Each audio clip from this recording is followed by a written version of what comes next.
This is the stupidest thing I have seen all day. I truly feel dumber having watched you do this. Well, it tests lock strength. It's not folding on me. It's not, pulling away. It tests how, the blade Go on. does this task that people may one day need to do. Please, continue. Shut up, Bricky.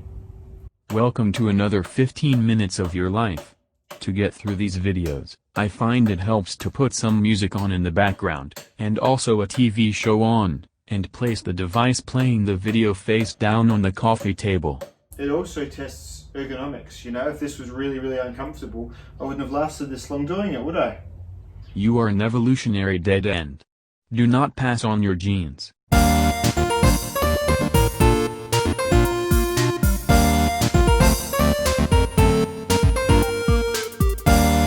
Hello, you may be wondering about the theme of today's video. You might notice something about both of us.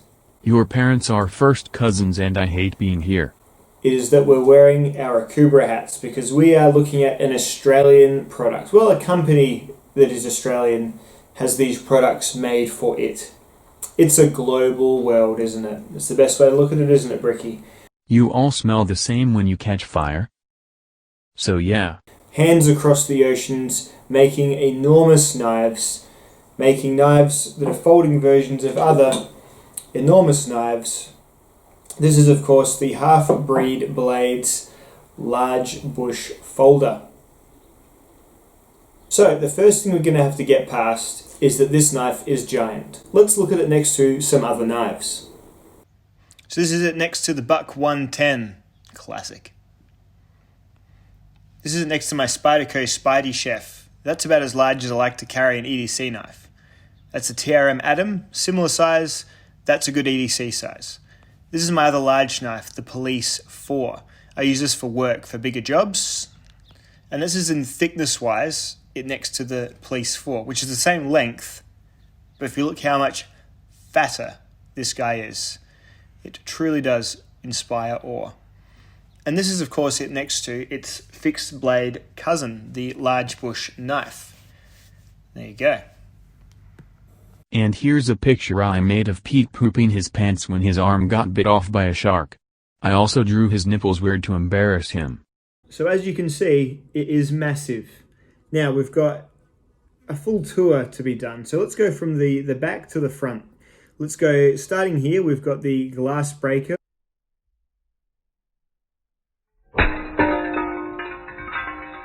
Or as Senpai Lin would say, a mercy deliverer.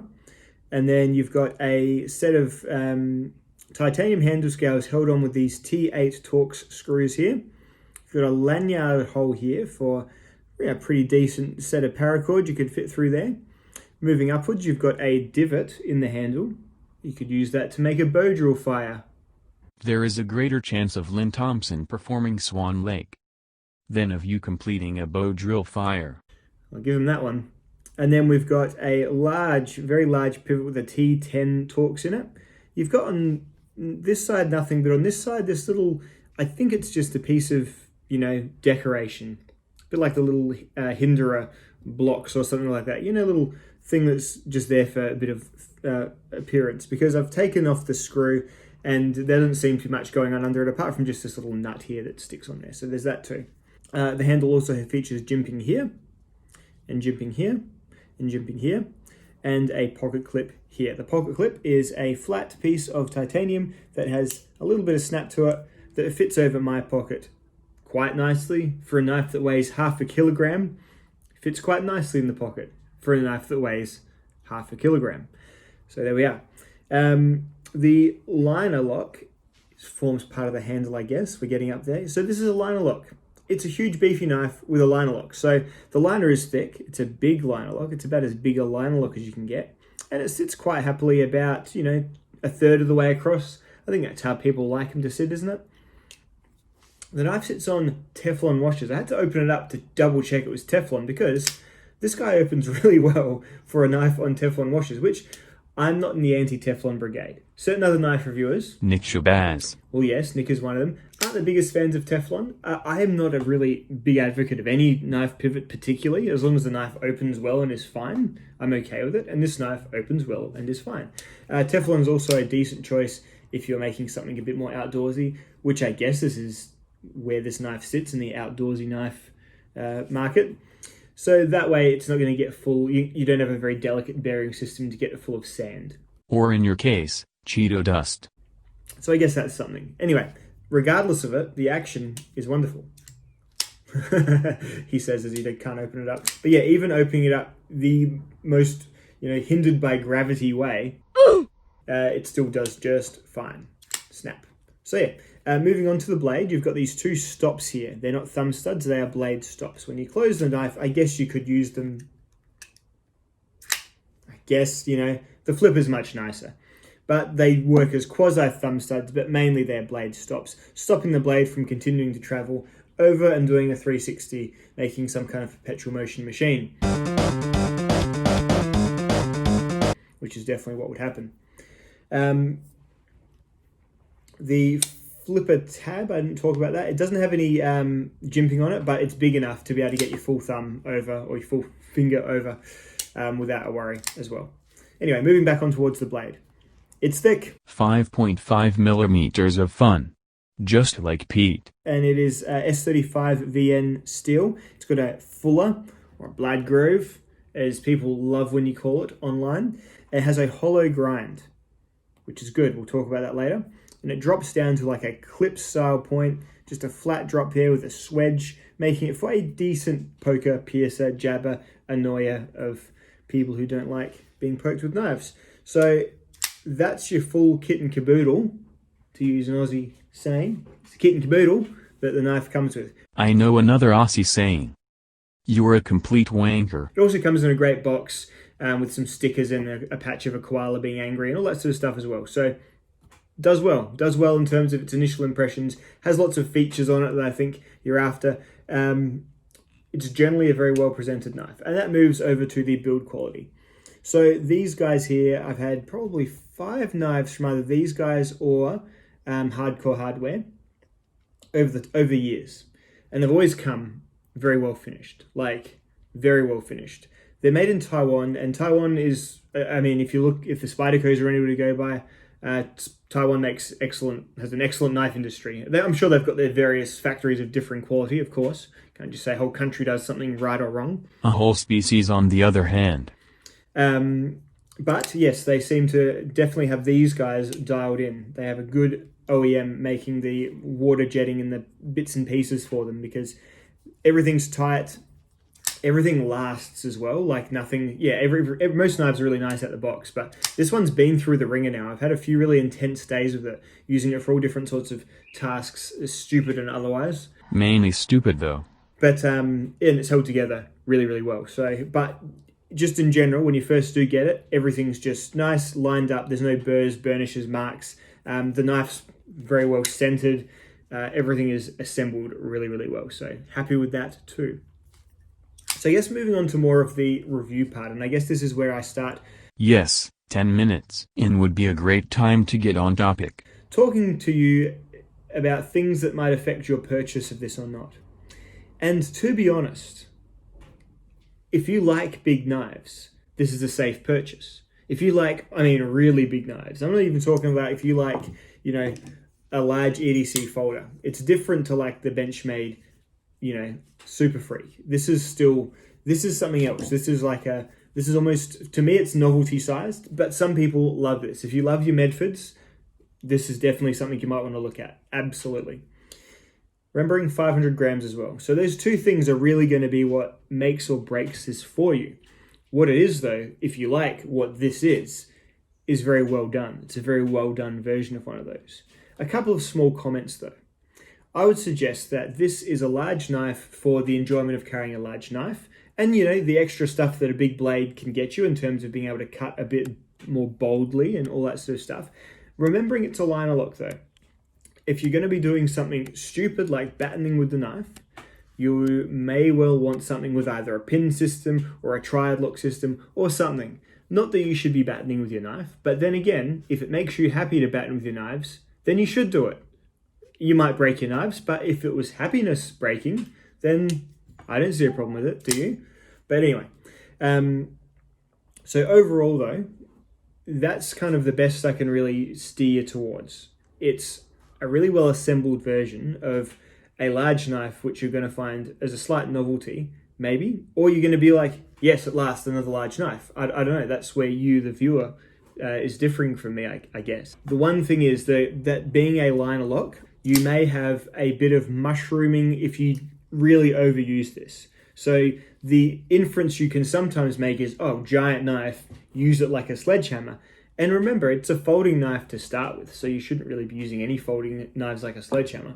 And then it's a knife for a second, and really, even this large bush knife here, you still wouldn't want to use this like, I'm not going to hammer and nails with this thing, So, but that's the only sort of thing I'll concede, is that a liner lock on it has probably made it not the most overusable knife.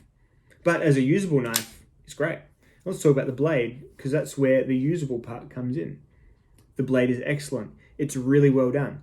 It is a hollow grind, which mitigates a lot of this thickness. So hollow grinding and having a good sharp edge, which I've measured at about 18 degrees per side, which is good to come from a factory at 18 per side. I like that. This does my vinyl tubing cut test really well. Now, my vinyl tubing cut test is a way that I work out pretty quickly if a knife has good cutting geometries, good edge, good all that sort of stuff.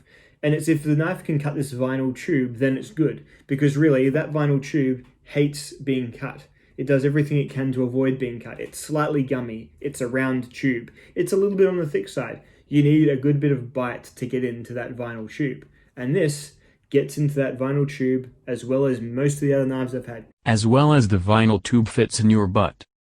Sure, something like an open L, something really thin and aggressive. The Spyderco Chaparral. The Spyderco Police 4 with my K390 with my 17 degree nice tall edge on it. Probably goes through it a little bit better, but for a knife that looks like this, it cuts far better than you would think it would.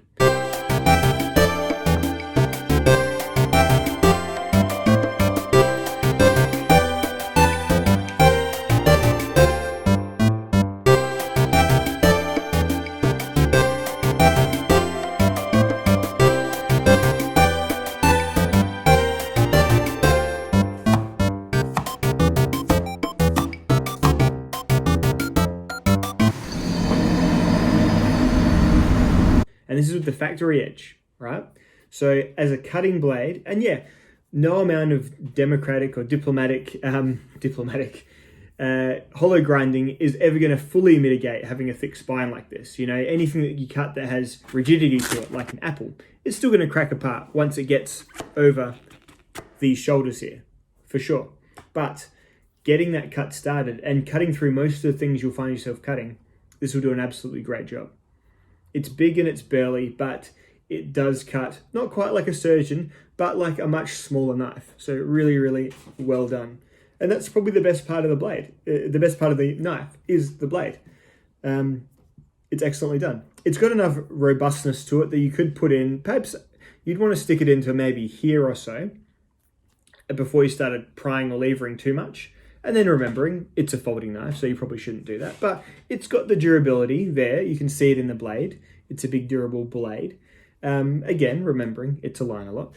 You don't want to do too much. But overall, it's done really well. Ergonomically speaking, it's a very basic kind of bone-shaped handle. It's kind of like K-bar Becker shape sort of thing. Big belly here to wrap your fingers around. When I choke back on it like this, it's quite comfortable. Like to do your normal cutting, absolutely reasonable. To move down the blade like this onto doing some woodworking, some shaving, things like that, it's comfortable. It's absolutely fine. To chop with, yep, these, if you're wearing a glove, will ensure the knife stays in your glove. When you're not wearing a glove and you chop a 2x4 in a bench vise, as we knife users often like to do, especially the stupid ones, it'll give you a little bit of a blister because it's rough jimping designed to keep a gloved hand in place. So there we are. So as a large bush folder, I think it does a fine job. I can't see any real issues with it. Apart from that, look at it. That's the issue. That's where you're going to decline it or enjoy it. That's absolutely it. It is so big. Like I think even if you're a big knife guy, this is more for if you're a massive knife guy, like a very big knife guy. Kevin Cleary, friend of mine, he is a big knife guy. I would love to know what his thoughts on a knife this size are. I think maybe too big. I don't know.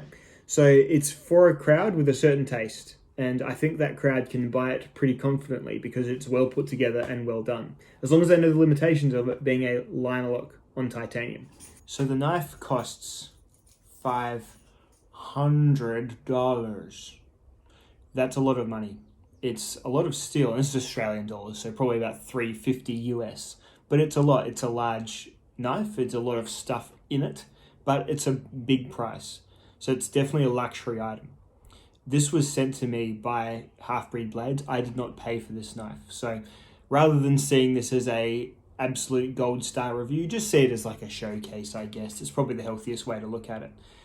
I never particularly get worried when they send me stuff because it is always made in this, obviously the same place and made to the same standard. After the first couple, you're like, oh yeah, that'd be well put together. They're often quite high character blades though.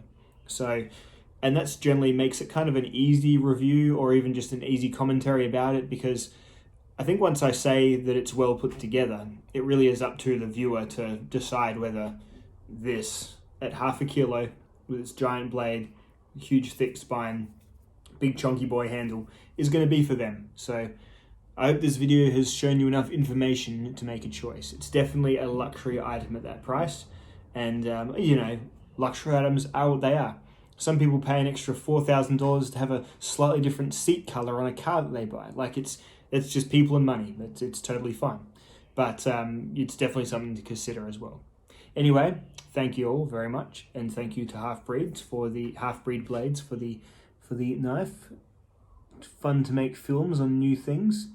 It's about the only company that I do deal with in those terms. Mainly just because they're Australian. I feel like it's good to give your fellow Aussies a bit of a shout out. So just see it as doing that if you've got any major issues about it. And if you're another company, that's why I don't respond to your emails as well. Thanks. Goodbye, everyone. I think he is trying to balance his awkwardness at getting a free knife, his desire to film a video about it, and his ego wanting to still seem a professional knife reviewer, even though he filmed a video 2 days ago where he was dressed as a giant penis.